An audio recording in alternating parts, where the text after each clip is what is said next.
Saudara-saudari, marilah kita mendengarkan renungan dengan judul Bukan Urusanmu, yang berdasarkan pada Injil Yohanes bab 21 ayat 21 dan 22. Ketika Petrus melihat murid itu, ia berkata kepada Yesus, "Tuhan, apakah yang akan terjadi dengan dia ini?" Jawab Yesus, "Jikalau aku menghendaki supaya ia tinggal hidup sampai aku datang, itu bukan urusanmu, tetapi engkau ikutlah aku." Dalam nama Bapa dan Putra dan Roh Kudus. Amin. Saudara-saudari terkasih dalam nama Tuhan Yesus Kristus. Dalam hidup kita di tengah masyarakat, kita berkomunikasi dengan banyak orang. Kita berinteraksi dan berdialog dengan berbagai pihak. Ada saja orang yang begitu sibuk mengurusi apa yang menjadi masalah orang lain. Tidak pelak, yang terjadi justru munculnya gosip dan membicarakan kesalahan atau kehidupan orang lain. Ada orang yang tidak terima kalau ditegur karena membicarakan persoalan orang lain. Mereka berdalih, karena kami peduli, maka kami mempersoalkan peristiwa atau kejadian yang sedang marak dibicarakan. Orang-orang bukan Indonesia berkata kepada lawan bicaranya begini, "It is not your business." Ini bukan urusanmu. Uruslah dirimu dan persoalan sendiri. Jangan cawe-cawe seperti kurang kerjaan aja loh.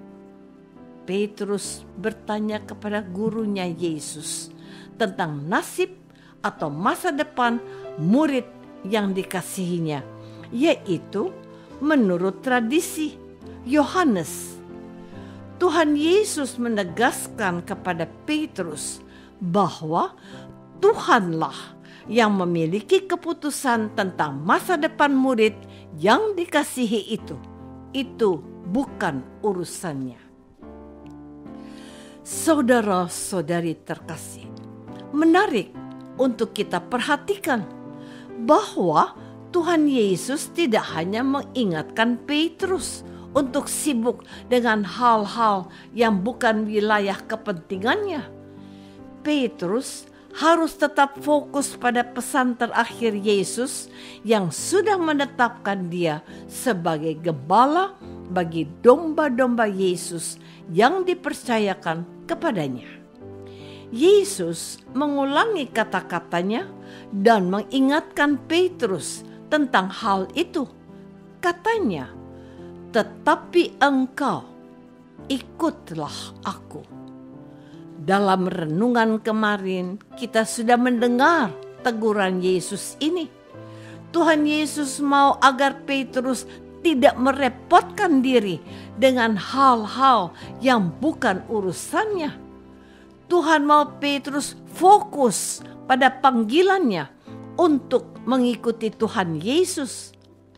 Petrus sepertinya agak terganggu dengan kehadiran murid yang dikasihi Yesus itu, dan ia ingin mengetahui tentang nasibnya.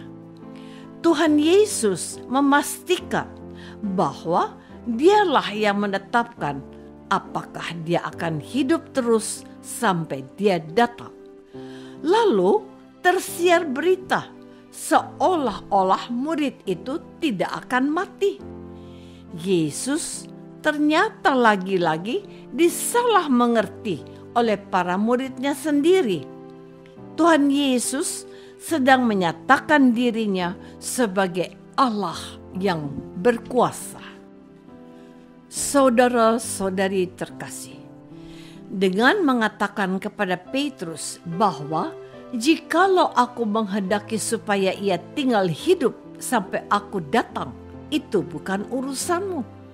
Tuhan Yesus menyatakan dirinya bahwa hidup seseorang dan hari esoknya dialah yang menentukan, sebab pada saat ini dia sedang berbicara sebagai Tuhan yang menentukan nasib setiap orang. Untuk memahami itu semua, hal yang harus dilakukan Petrus adalah mengikuti Yesus saja.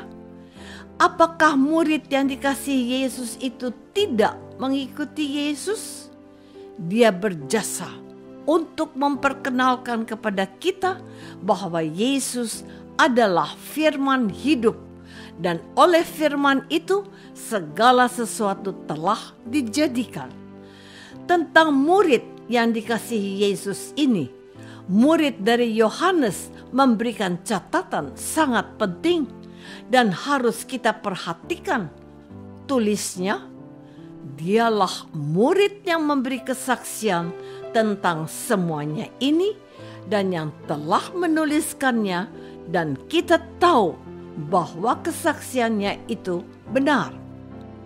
Murid yang dikasihi Yesus itu telah menjalankan tugas panggilannya dengan menuliskan dan memperkenalkan Yesus kepada semua orang. Tugas Petrus adalah menggembalakan domba-dombanya. Bapak Suci Paus Fransiskus, pengganti Petrus, bertanggung jawab penuh atas penggembalaan umat Allah di seluruh dunia. Beliau dibantu oleh para kardinal, uskup agung, uskup, imam. Bersama beliau ada biarawan-biarawati serta rasul awam. Masing-masing memainkan perannya agar penggembalaan gereja dapat berjalan sebagaimana yang dikehendaki oleh Tuhan sendiri. Saudara-saudari terkasih, pesan penting apa yang mau disampaikan kepada kita pada hari ini? Bahwa di dalam gereja Katolik dipastikan bagi setiap anggotanya, baik klerus maupun kaum awam, kepada mereka diberi tanggung jawab sesuai dengan talentanya untuk memastikan bahwa mereka mengikuti Yesus dan bukan sibuk dengan hal-hal yang tidak berguna dan bukan menjadi urusannya. Just do it yours. Lakukan saja bagianmu. Sisanya adalah urusan Tuhan yang akan melengkapi dan menyempurnakannya. Jikalau aku menghendaki, firman Tuhan Yesus menegaskan kepada setiap orang yang percaya agar mereka mengerjakan panggilannya dengan bersungguh-sungguh dan fokus saja. Panggilan kita semua sama. Kita dipanggil untuk menjadi kudus, menjadi sempurna seperti Bapamu yang di surga adalah kudus dan sempurna. Matius bab 5 ayat 48.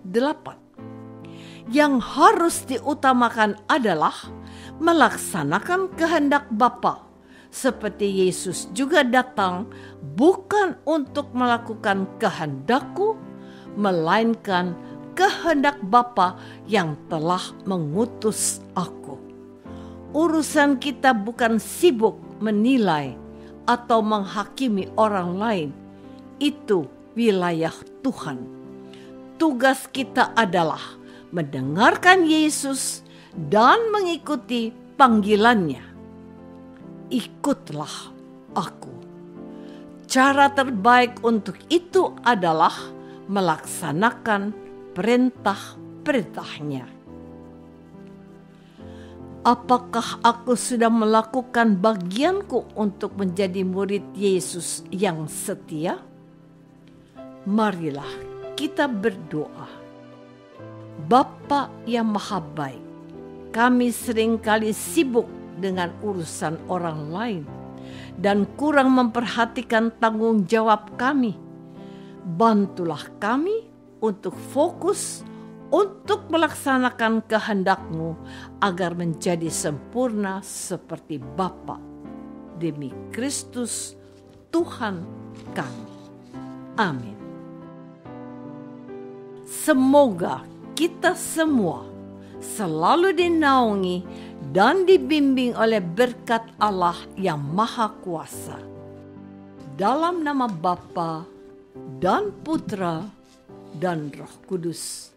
Amin.